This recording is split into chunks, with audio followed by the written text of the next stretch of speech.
Muito boa noite então aos irmãos. Vamos para mais uma mensagem na palavra do nosso Deus sobre temas de oração. A gente começou recentemente esse nosso novo estudo, ou essa nova série de lições sobre motivos específicos de oração, e hoje eu queria trazer para a nossa reflexão a necessidade que temos de orar por livramento contra as tentações. Então hoje a nossa mensagem temática vai ser justamente em torno da oração ou orando por livramento em relação às tentações. E o texto, meus irmãos, que eu gostaria de convidá-los a refletir juntamente comigo nesse momento é o texto de Mateus, o capítulo 26, o verso 41. Não somente a leitura, mas também vamos estar considerando o contexto do texto também, porque ele é muito importante, as circunstâncias aqui em que Jesus Cristo fala sobre orarmos para não entrarmos, vigiar e orar para não entrarmos em tentação. Então, Mateus, o capítulo 26, o versículo 41, nos diz assim: Vigiai e orai para que não entreis em tentação. O espírito, na verdade, está pronto, mas a carne é fraca. Então, apenas esse versículo eu gostaria de tomar para iniciar a nossa reflexão. E é interessante porque esse versículo está dentro do contexto em que o Senhor Jesus Cristo está aqui na última semana antes, ou naquela última semana em que se deu por fim a sua morte, sua crucificação, e ele ali bem imediatamente anterior à sua prisão se encontra no jardim do Getsêmani, próximo ali na periferia da cidade de Jerusalém, e ele vai até esse local com o propósito de orar ao Senhor. E o que motiva o Senhor Jesus Cristo a orar a Deus? O motivo pelo qual Jesus Cristo sobe ali ao Getsêmani, ou vai ao Getsêmani, é justamente porque a sua alma está entristecida, está abatida. E ele, diante dessa realidade da sua alma, se vê como, ou melhor, como instrumento para amenizar a sua dor, se colocar diante de Deus em oração, colocar-se diante do Pai, diante da hora que havia chegado. Uma hora que ele sempre falou, ainda não é minha hora, mas aqui a hora chegou e Jesus está com sua alma abatida. O que fazer então? Orar é a solução que Jesus Cristo tem. Então, depois de se retirar para orar, Jesus ele agora chama, está na sua companhia ali alguns dos seus discípulos, aqueles mais chegados. E aí ele, estando já no jardim do Getsêmani, ele deixa os discípulos ali num canto e se distancia um pouco mais para orar sozinho. Então Jesus Cristo, ele chama alguns dos seus discípulos para orarem juntos com ele, e nesse momento de oração ele também se distancia para orar a sós com o Pai. E aí, ao retornar, depois de orar ao Senhor, isso já de noite, depois de orar um pouco mais afastado, ele retorna para os seus discípulos e o texto diz que ele os encontra dormindo. E aí a pergunta que nos vem é: como é que eles poderiam estar dormindo naquela circunstância, diante de tudo o que estava acontecendo ao seu redor e mesmo diante da angústia do Senhor Jesus Cristo? Porque foi precisamente por conta de sua angústia que Jesus Cristo os convidou a se juntarem a ele em oração. Cristo então os questiona sobre o fato de nenhuma hora eles terem podido vigiar com ele. Nenhuma hora. E aí nós não sabemos ao certo que horas era naquele momento da noite. O que sabemos é que os discípulos não conseguiram aguentar o sono e dormiram. Foi isso que aconteceu. Foram chamados para orar e vigiar junto com o Senhor Jesus Cristo e acabaram caindo no sono. É interessante porque o texto de Lucas, paralelo a esse, capítulo 22, versículo 25, vai dizer que os discípulos eles caíram no sono justamente porque estavam cansados de tanta tristeza. Certamente os discípulos eles viram toda a aflição do Senhor Jesus Cristo, também se afligiram juntamente com ele, né? Se entristeceram por conta de como se encontrava ali o Senhor Jesus Cristo. Obviamente eles amavam o Senhor e vê-lo naquela condição foi algo que trouxe muita tristeza para eles, na verdade. Então o texto nos deixa isso claro. Eles dormiram por causa da tristeza. Eu não sei quantos aqui já viram alguém dormir por causa da tamanha tristeza que estava sentindo. Eu consigo me lembrar, me veio à memória as crianças, né? Às vezes elas vão dormir entristecidas, chorando por algum motivo, inconsoladas, pegam no sono e dormem, né? De tanta tristeza que sentem. Mas a tristeza aqui de Jesus Cristo não é semelhante à tristeza das crianças, é uma tristeza motivada pela morte. Então Jesus Cristo está realmente angustiado. Os discípulos se angustiam com ele e também dormem por conta da tristeza que estão sentindo. E aí o versículo 41 acontece, né? Jesus Cristo chega ali diante dos discípulos e Jesus Cristo diz então aquelas palavras, né, para eles, naquele momento de adversidade, de tristeza, de angústia. Olha, vigiem e orem para que vocês não entrem em tentação. E aí, quando paramos para observar o que estas palavras significam, nós notamos que vigiar nos traz a ideia de alguém que está atento à realidade à sua volta, à situação como um todo, e esta atenção lhe leva a dar a melhor resposta diante de qualquer coisa que venha acontecer, ao sinal do menor perigo possível. Uma pessoa atenta, que está vigiando, ela se coloca nesse estado de alerta constantemente, para que nada lhe pegue de surpresa. A pessoa que está atento não é pego de surpresa, né? A pessoa que está vigiando, mas reage da melhor forma possível a qualquer perigo. Ele não é pego, né, de surpresa. E podemos pensar aqui qual é o perigo que os discípulos estavam sujeitos ali naquele momento. O perigo da tentação. O perigo que Jesus Cristo fala para eles, né? Cuidado, vigiem, orem, é justamente para que eles não entrem no estado de tentação ou não se tornem suscetíveis à tentação e, consequentemente, essa acabe desembocando ali no pecado. Então, meus irmãos, a oração é a nossa maior arma contra a tentação que nos sobrevém por parte do inimigo. Porque através dela, Deus, ele se coloca no campo de batalha juntamente conosco. Ele luta as nossas lutas, ele nos fortalece, ele nos ajuda realmente a passar por toda aquela situação de perigo para a nossa alma, né, por quanto das tentações. E é justamente por isso que nós cremos que vigiar e orar é a melhor alternativa que nós temos para lidar com as tentações de um modo geral, sejam elas de que natureza for. Orar sempre e vigiar é a nossa melhor opção, é a nossa arma mais poderosa contra a tentação. E aí a continuação do versículo fala algo interessante, né? Do versículo 41 diz: o Espírito, na verdade, está pronto. Mas pronto para o que nós poderíamos pensar, né? Mas a carne é fraca, né? Fraca diante do quê? Obviamente, ele aqui faz algumas considerações importantes sobre a nossa postura e a realidade também por trás da nossa postura. Eles pensavam que no seu espírito eles estavam preparados, né? Eles mesmos vão dizer assim: oh, Pedro vai ser o mais afoito, dizer: olha, estou pronto para ir contigo para a morte, se assim for necessário. Estou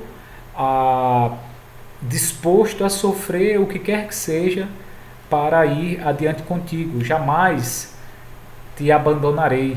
E aí, infelizmente, acontece o que aconteceu com o apóstolo Pedro. Jesus Cristo diz: olha, Pedro, cuidado, viu? O diabo pediu tua alma para peneirar, mas eu roguei por ti. Então, muito cuidado com as suas afirmações inconsequentes. Mas o fato é que a oração, ela deveria fortalecer os discípulos para aquilo que os aguardava não só naquela noite, ou seja, a prisão do Senhor Jesus Cristo, mas também aquilo que viria nos dias seguintes, especialmente no próximo dia, a crucificação do Senhor, e os dias posteriores, né? Os dias em que Jesus Cristo passa, né, morto, e também posteriormente. Nós nos lembramos de que quando o Senhor Jesus Cristo ele ressuscita dentre os mortos, e as mulheres vão ali, né,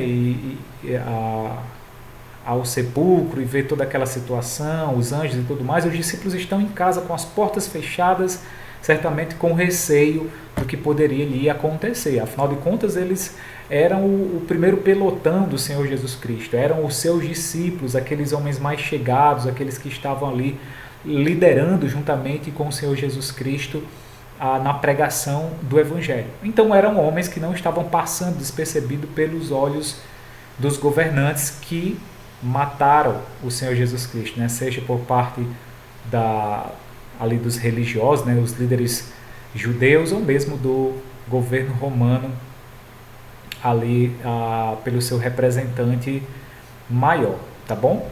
Mas infelizmente o que nós percebemos,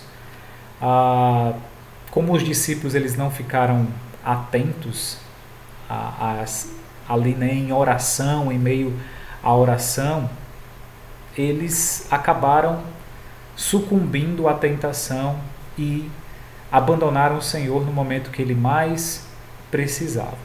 Na verdade, embora Cristo os tenha advertido, apenas a força de vontade que eles tinham e a crença de que iriam com o Senhor Jesus Cristo a qualquer lugar difícil, né, de que estariam com ele, não foi suficiente.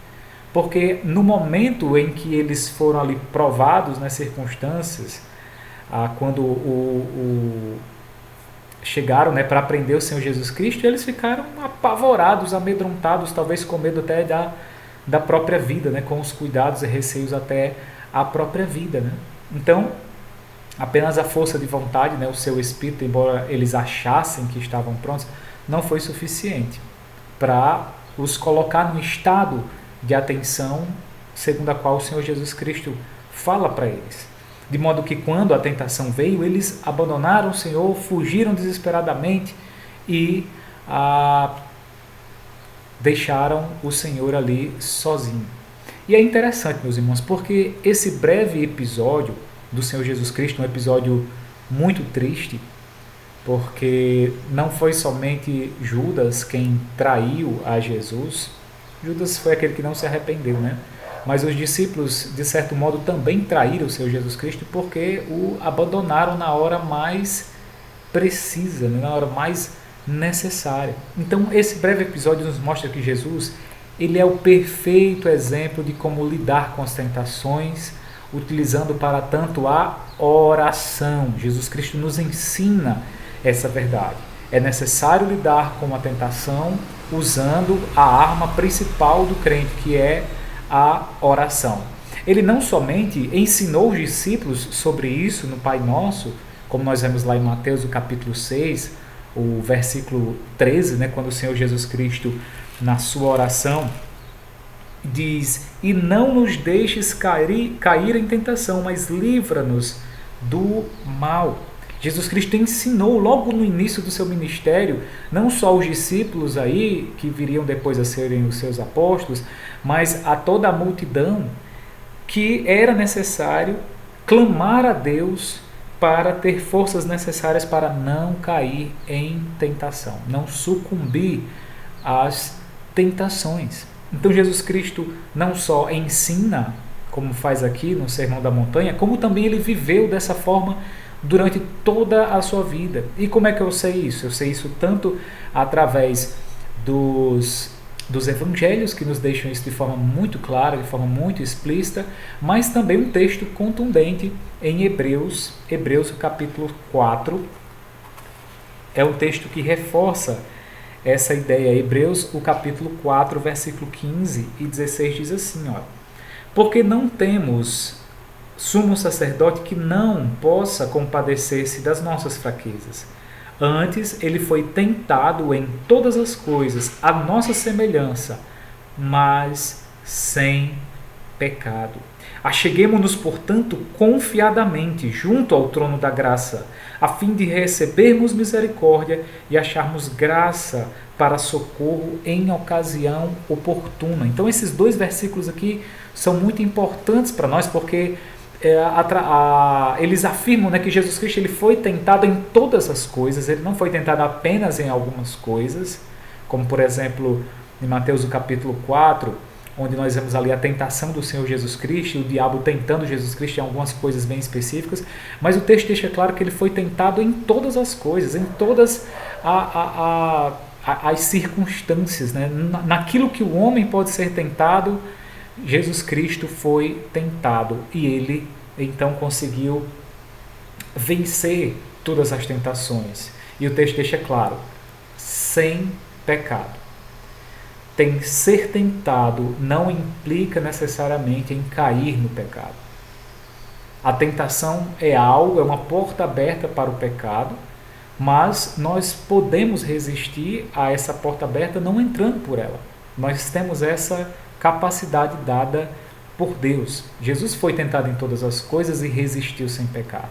Portanto, também nós podemos inferir que não há sequer um único pecado sobre o qual nós não podemos ter vitória. Não há sequer uma tentação sobre a qual nós não podemos ter vitória. É importante dizer também que há algumas tentações que exercem maior poder sobre nós, de que é mais difícil lidar com elas, né? Porque parece que a inclinação do nosso coração é muito forte para determinadas tentações, determinados pecados, né? Para cairmos em determinados pecados. Mas mesmo estas tentações tão fortes, seja na nossa carne, seja nas coisas do mundo, seja de que forma for, mesmo elas, na dimensão que elas forem, na gravidade que elas forem, todas podem ser suportadas. Deus nos dá livramento em cada uma delas. Não existe aquele pecado que diz, esse pecado aqui eu não vou poder resistir, então não tem jeito, eu vou cair nele.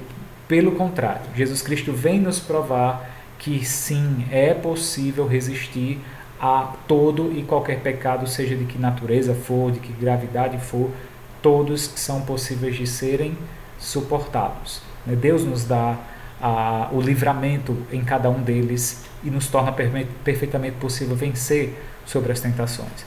E assim como Jesus foi capaz de resistir à tentação, meus irmãos, ao ponto de jamais pecar, nós também somos revestidos da mesma força, da mesma capacidade dada por Deus para resistirmos ao pecado. É exatamente isso que 1 Coríntios, eu convido os irmãos a abrirem lá, capítulo 10, versículo 13, 1 Coríntios 10, 13.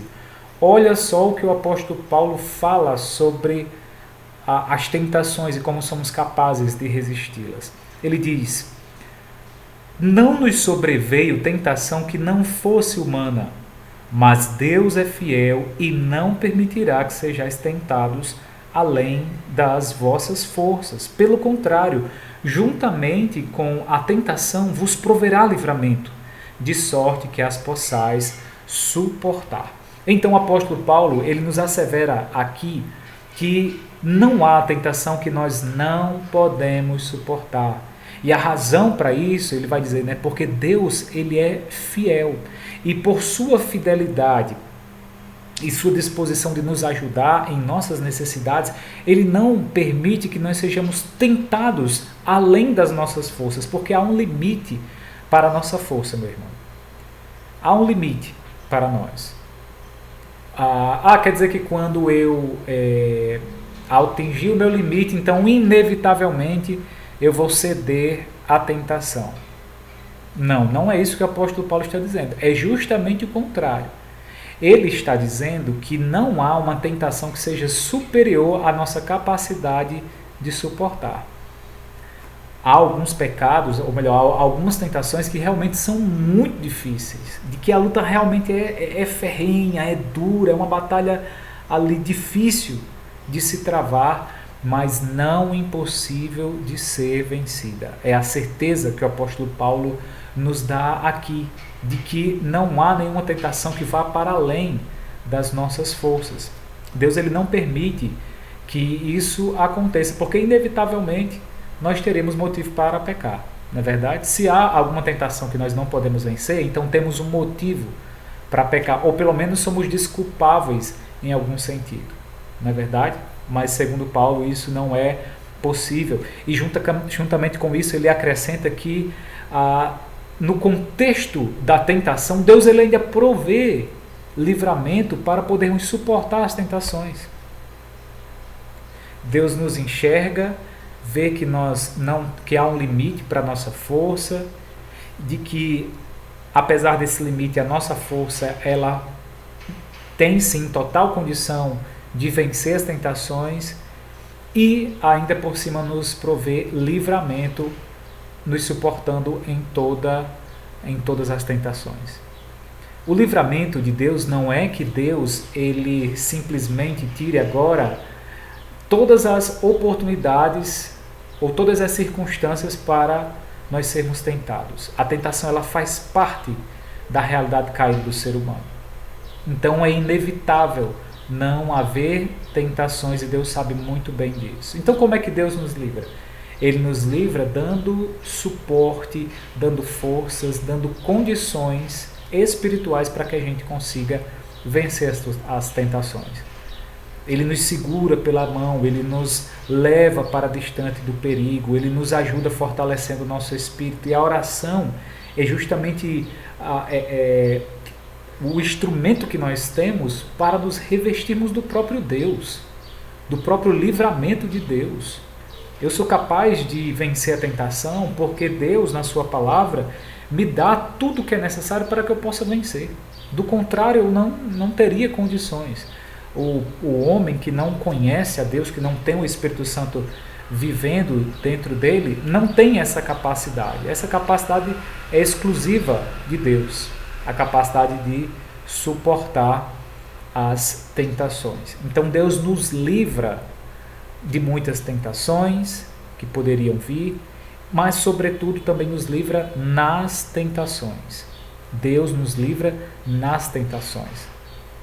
Nos dá condições de suportarmos cada uma delas. E assim, meus irmãos, diante de tudo isso, nós podemos concluir algumas coisas. Eu queria que você prestasse bem atenção para resumirmos aqui 3 delas, tá bom? Em primeiro lugar, nós aprendemos que a tentação, ela faz parte da nossa realidade caída, de luta contra o pecado, e justamente nós precisamos, saber lidar com ela. A tentação está aí, em todo lugar, em toda esquina, toda e qualquer circunstância pode ser uma circunstância para cairmos no pecado. Essa é uma verdade. E justamente diante dessa verdade precisamos saber lidar com isso. Esse é o segundo ensino do Senhor Jesus Cristo. Ele nos ensinou que a melhor forma de lidarmos com a tentação é o quê? Vigiando e orando em todo o tempo. Por que essas coisas são importantes? Porque através da oração, meus irmãos, Deus ele é convidado a batalhar as nossas batalhas juntamente conosco. Nós suplicamos a Deus que Ele nos fortaleça, que Ele esteja conosco em todo o tempo para que a gente possa resistir às tentações do maligno. Por isso que a oração ela é tão importante, porque ela traz Deus para a nossa batalha. E sendo Ele poderoso, Ele obviamente tem todo o poder para nos ajudar a irmos adiante e vencermos cada uma das nossas tentações. Então, essa é a segunda verdade. A terceira verdade, a terceira e última, é que nós aprendemos que, embora sejam difíceis de lidar, as tentações são perfeitamente possíveis de serem vencidas. Porque, mediante a sua graça e a sua fidelidade, Deus ele providencia para nós o livramento em toda e qualquer ocasião de luta contra o pecado.